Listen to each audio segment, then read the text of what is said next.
The video came through a secure channel, no subject line, no sender name. I was in the desert, boots in the dust, waiting on extraction when I pressed play. At first, just darkness. Then the hiss of liquid. A beam of light caught their faces, her face and the man beside her, both holding red canisters. Gasoline pooled in the dirt, around the porch, up the siding, past the open window where a small shadow moved inside. My son. She laughed at something he said.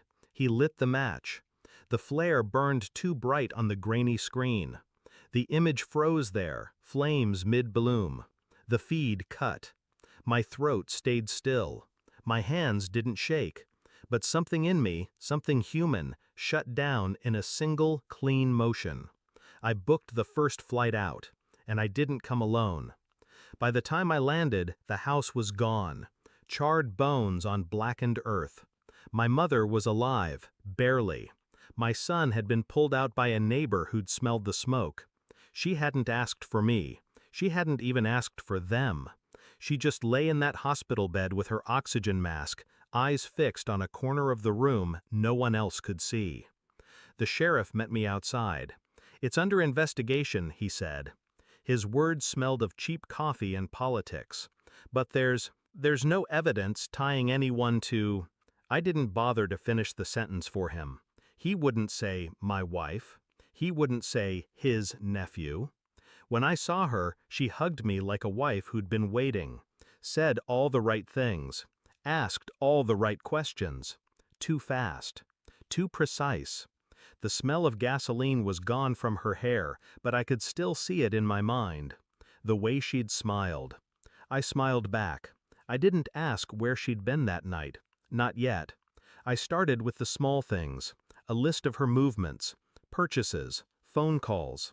I found the lover's name in a joint credit card statement, hotel charges 3 towns over, calls between them at midnight, hours before the fire.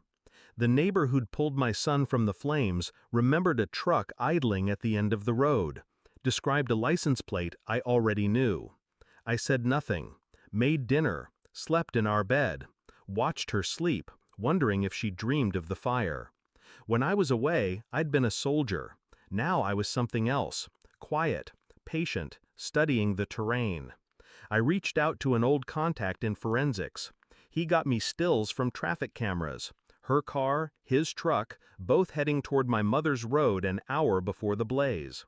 I kept everything in a file no one would ever find until I wanted it found. 2 weeks later, my contact handed me the report. Accelerant residue matched the sample from the remains of the house.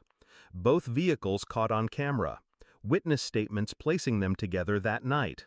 It wasn't suspicion anymore. It was fact. She'd tried to erase my bloodline. With him. That evening, I poured her a drink, slid the folder across the table, watched her open it. Her hands slowed as she flipped the pages. Her eyes darted between me and the photographs. Still frames of her holding the canister, the match's flare caught on camera. "You?" "Yes," I said. She swallowed.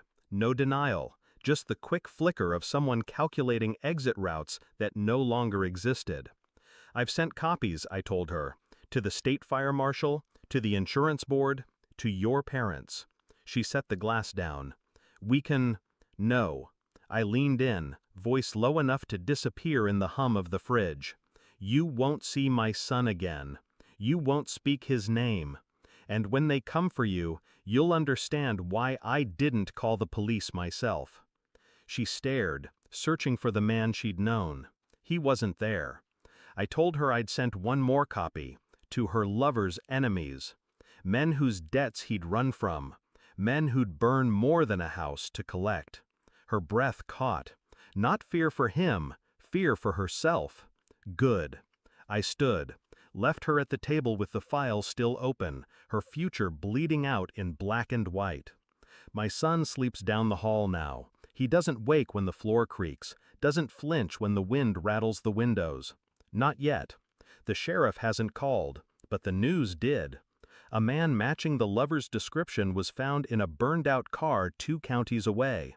They used dental records to confirm. She's gone. Left the state, maybe the country. I don't care. Some nights I sit on the porch of my rebuilt house, feel the air, listen for footsteps that never come. People think revenge is fire and fury. It isn't. It's silence. It's leaving them with nothing they can fight, nothing they can fix. It's knowing they'll never get to explain. The last thing I said to her was the last thing she'll ever get from me. You had your match. Now, burn.